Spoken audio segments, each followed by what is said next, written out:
Hello everyone, hope you guys are all doing well. I'm Adam Brule, and if you're watching this video, that means you're looking for a recap of the message from July 26th. So I'm just going to go ahead and get started with that right away. So the messages that Mark has been preaching on lately have been about our foundations and building our lives.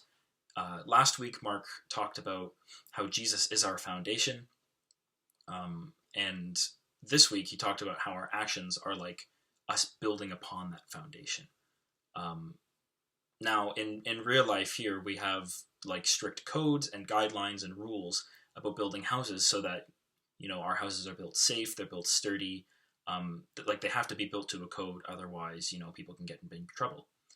Um, Obviously, you have to use the right materials, you have to use the right tools, that kind of stuff. And in the Bible, there's a bit of a metaphor in 1 Corinthians chapter 3, verses 10 to 15.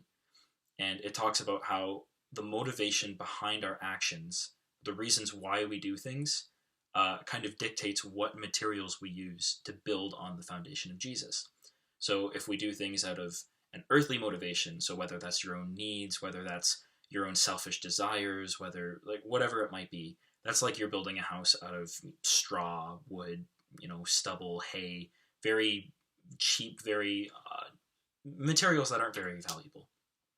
Whereas instead, if your motivation is heaven-based, right? If it's based on the love of God, if you're doing it because like out of a heavenly motivation, then instead it's like you're building on that foundation with silver or gold or precious stones, which are much more valuable and are obviously a little bit more sturdy than hay or straw would be.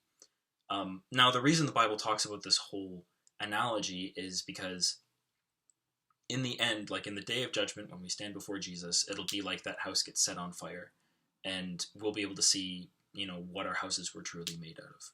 So if, we get to the end and you've done everything out of an earthly motivation, you've done it out of your own selfish needs, or it hasn't been heaven based, right? Everything that you've built, everything you've done will just be just gone, just burnt up in a crust, and you'll survive. But it says in the Bible, like one that's barely escaped the flames.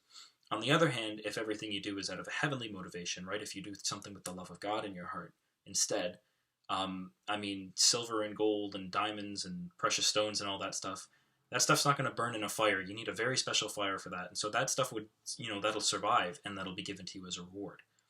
So kind of the whole theme, kind of the whole thing that tied it all together was, we really need to check our motivations before we do things. It's not just about what we do, right? It's not just about doing good things. It's about why we do those things. There's another verse in 1 Corinthians, and this one really stuck with me on Sunday. And it's 1 Corinthians 13, verses 1 through 3, sorry. And it says in those verses that that if you don't have love, if you don't have love as a motivation behind something, then basically whatever you're doing is pointless, and there's no value to it. And so for me, hearing that, it was kind of a reminder, not just to do the right thing, but to make sure you're doing it because it's out of love, because you want to love other people, and because you want people to see the love of Jesus through you.